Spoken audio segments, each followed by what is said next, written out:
సభాధ్యక్షుడు కేతిరెడ్డి వెంకటరామరెడ్డి గారికి, ఈ కార్యక్రమంలో పాల్గొంటున్నటువంటి వైఎస్ఆర్ కాంగ్రెస్ పార్టీ నాయకులు, కార్యకర్తలు, ముఖ్యంగా నియోజకవర్గ వ్యాప్తంగా చేసినటువంటి అబ్జర్వర్లందరికీ కూడా హృదయపూర్వక నమస్కారం. మనందరికీ గడిచిన ఒక 6 నెలలుగా జగన్మోహన్ రెడ్డి గారి ఆదేశాల మేరకు ప్రతి నియోజకవర్గంలో కూడా గ్రామ కమిటీలు ఏర్పాటు చేసుకోవాలని, ఆ గ్రామ కమిటీలతో పాటు మున్సిపాలిటీలో వార్డు కమిటీలు ఏర్పాటు చేసుకోవాలని పార్టీ నిర్ణయం మేరకు ఇవన్నీ కార్యక్రమాలన్నీ జరుగుతూ ఉన్నాయి. కొద్దిమంది ఈ పార్టీకి మన సత్యసాయి జిల్లాలో మడకశిర నియోజకవర్గంలో 100కు 100% కమిటీలు పూర్తి చేసినామని నిన్న మిథున్ రెడ్డి గారికి అక్కడ ఉన్నటువంటి సమన్వయకర్త తెలియజేయడం కూడా జరిగింది. మనం ఆలోచించాల్సింది ఏముందనంటే, ఇక్కడ ఈ నియోజకవర్గంలో ఎక్కడా లేని విధంగా నాకు తెలిసి ఉమ్మడి అనంతపురం జిల్లాలోనే అత్యంత బలమైన నాయకత్వం కానీ, క్యాడర్ కానీ, కార్యకర్తలు కానీ, ఓటర్లు కానీ ఉండేటటువంటి ధర్మవరం నియోజకవర్గం. ఈ ధర్మవరం నియోజకవర్గంలో కమిటీలు ఏర్పాటు చేసుకోవడానికి కానీ, లేకపోతే చాలా సులభమైన పని. ఎందుకంటే నాయకత్వం అనేది బలంగా ఉంది. మీకు ఎప్పుడు కూడా అండగా ఉండేటటువంటి నాయకుడు కానీ, ఎప్పుడు మిమ్మల్ని ప్రోత్సహించేటటువంటి నాయకుడు ఇక్కడ ఉన్నాడు కాబట్టి మీకు ఏ ఇబ్బంది రాదని.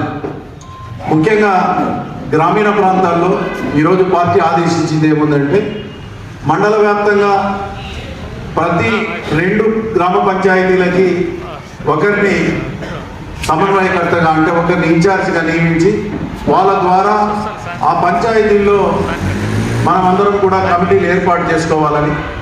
ఒక అధ్యక్షులు ఉంటారు, అదేవిధంగా ప్రధాన కార్యదర్శులు ఉంటారు, అదేవిధంగా కార్యదర్శులు ఉంటారు, అదేవిధంగా ఎగ్జిక్యూటివ్ కమిటీ మెంబర్లు కూడా ప్రతి గ్రామానికి ఉంటారు. దీనితో పాటు ఒక్కొక్క గ్రామ పంచాయతీకి 7 అనుబంధ సంఘాలు ఉంటాయి. ఎస్సీ విభాగం కావచ్చు, మీకు ఇక్కడ పట్టణంలో అయితే చేనేత విభాగం ఉంటుంది, అదేవిధంగా మహిళా విభాగం కావచ్చు, బీసీ విభాగం కావచ్చు. ఇలాగా మనం 7 విభాగాలను మనం విభజించుకొని ఆ 7 విభాగాల్లో కూడా ఒక్కొక్క దాంట్లో 6 మంది సభ్యులుగా కూడా మనం నియమించుకోవాల్సిన అవసరం ఉంది. ఇవన్నీ కూడా పార్టీ మనం చెప్పినప్పుడు, అంటే వాళ్ళ పార్టీ మనం చెప్పినప్పుడు చాలామంది చాలా రకాలుగా కూడా ప్రశ్నలు వేస్తూ ఉన్నారు.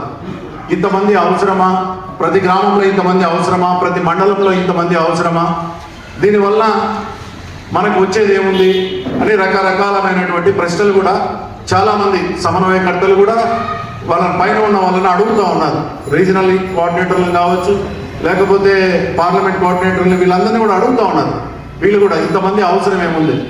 కానీ వాళ్ళు చెప్పేది ఏముంది అని అంటే, ఈ పార్టీ పూర్తిగా కింది నుంచి నిర్మాణం కావాలని అంటే గ్రామీణ ప్రాంతాల్లో ఉన్నటువంటి కార్యకర్తలు ఎవరైతే ఉన్నారో వాళ్ళందరూ కూడా ఒక సంఘటితంగా ఏర్పడి ఒక కార్యవర్గం మీద ఏర్పడితే పార్టీ 100కు 100% బలోపేతం అవుతుంది. ఆ బలోపేతం కావడం ద్వారా వచ్చేటటువంటి ఎన్నికల్లో ఇక్కడ ఇన్ఛార్జీలుగా ఉన్నటువంటి సమన్వయకర్తలే ఎమ్మెల్యేలుగా పోటీ చేస్తారు. కాబట్టి వాళ్ళందరూ 100కు 100% గెలవడానికి అవకాశం ఉంటుంది. కాబట్టి మీరు తప్పకుండా కూడా కమిటీలు ఏర్పాటు చేసుకోమని చెప్పి వాళ్ళు చెప్పారు. ఈరోజు ఈ విషయాన్ని మీకెందుకు తెలియాల్సి వస్తుందంటే, ఇక్కడ ఉన్నటువంటి వాళ్ళందరూ కూడా 2 గ్రామాలకు లేకుంటే మున్సిపాలిటీలో ఉన్నటువంటి వార్డు ఇన్ఛార్జీలు ఇక్కడ ఉన్నారు. కాబట్టి వాళ్ళు ఇచ్చిన గడువు కేవలం 15 నుంచి 20 రోజుల లోపల మీరు కమిటీలు నియమించుకోండి. ఎటువంటి పరిస్థితుల్లో కూడా ఫిబ్రవరి 15వ తారీఖు లోపల కమిటీలన్నీ పూర్తిగా చేసి వాటిని అన్నింటిని కూడా పైకి సమర్పించమని వాళ్ళు అడుగుతూ ఉన్నారు. కానీ నా ఉద్దేశం ఏమనంటే, గ్రామీణ ప్రాంతాల్లో అయితేనేమి, బలమైన క్యాడర్ ఉన్నటువంటి మన మున్సిపాలిటీలో అయితేనేమి, మనకు మీరు అందరూ కూడా కేవలం 1 వారం దీనిపైన కేంద్రీకృతం చేస్తే తప్పకుండా కూడా మనం అందరం కూడా దీంట్లో సఫలమవుతాం. తప్పకుండా కూడా మన అందరికీ కూడా జగన్మోహన్ రెడ్డి వద్ద మంచి మార్కులు వస్తాయి. మీరు ఎందుకంటే కమిటీలు ఏర్పాటు చేసుకోవడం వల్ల మనం అందరం కూడా బలంగా తయారవుతాం. వాళ్ళు చెప్పేది ఒకటి కమిటీలు కావాలా.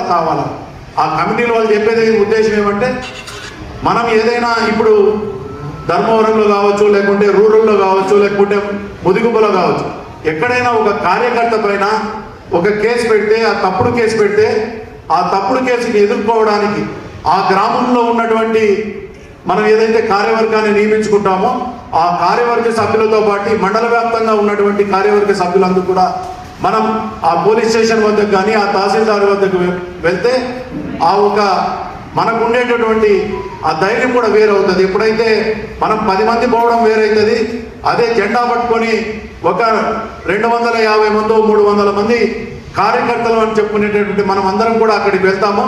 అప్పుడు మనకు ఒక ధైర్యం వస్తుంది.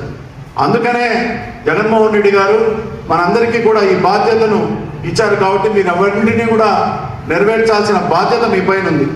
ముఖ్యంగా వాళ్ళు చెప్తా ఉండేది ఏమంటే ఎవరైతే ఈ 15వ తారీఖు లోపల మనం అందరం కూడా సభ్యులుగా చేరుస్తామో ఆ సభ్యులుగా కార్యవర్గ అధ్యక్షులుగా కావచ్చు, కార్యదర్శులుగా ఉన్నటువంటి వాళ్ళకి ప్రతి ఒక్కరికి కూడా వాళ్ళందరికీ కూడా ఐడెంటిటీ కార్డు ఇవ్వడం జరుగుతుంది.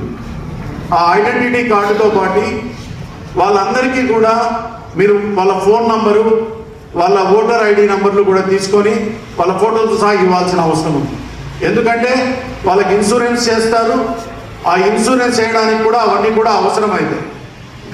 నిన్నటి రోజు కూడా చాలామంది అడిగారు, గతంలో కూడా ఇదే విధంగా మీరు వాలంటీర్లు పెట్టుకొని చేసుకున్నారు, దానివల్ల ఏమీ ఉపయోగపడలేదు అని చాలా గట్టిగా మాట్లాడినా వాళ్ళు చెప్తున్నది ఏమంటే ఈసారి ఎటువంటి పరిస్థితుల్లో కూడా ఆ అవకాశం కల్పించము.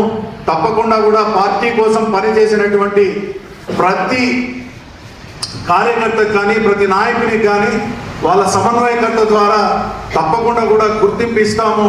దాంట్లో ఎటువంటి పరిస్థితుల్లో మార్పు ఉండదని చాలా గట్టిగా మన పై నాయకత్వం తెలియజేయడం జరిగింది. కాబట్టి దయచేసి మీరు అందరూ కూడా కమిటీలు ఏర్పాటు చేయడంలో ఒక వారం 10 రోజుల లోపల దీన్ని పూర్తి చేస్తారని ఆశిస్తూ ఈ అవకాశం కల్పించినటువంటి మన నియోజకవర్గ సమన్వయకర్త వెంకటరామరెడ్డి గారికి ధన్యవాదాలు చేస్తూ సెలవు.